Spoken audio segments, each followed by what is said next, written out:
Sa inyo, tuturuan ko yung mag-download ng Alight Motion. Okay, punta kayo sa UC browser. Okay, lalagay ko yung link na to sa baba ng description. Okay, go tayo.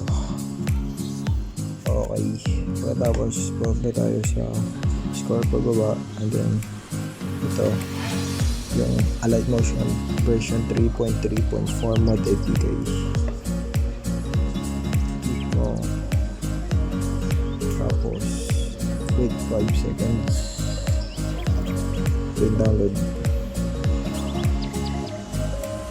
So sa akin di ko na siya i-download kasi downloaded na, pero ito na siya ngayon.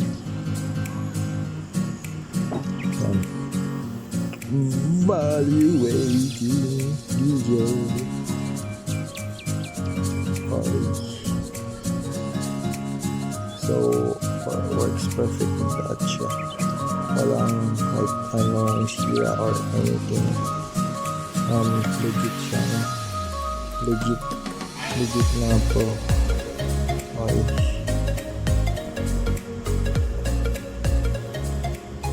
Okay guys, yun lang. Salamat sa panonood. Bye.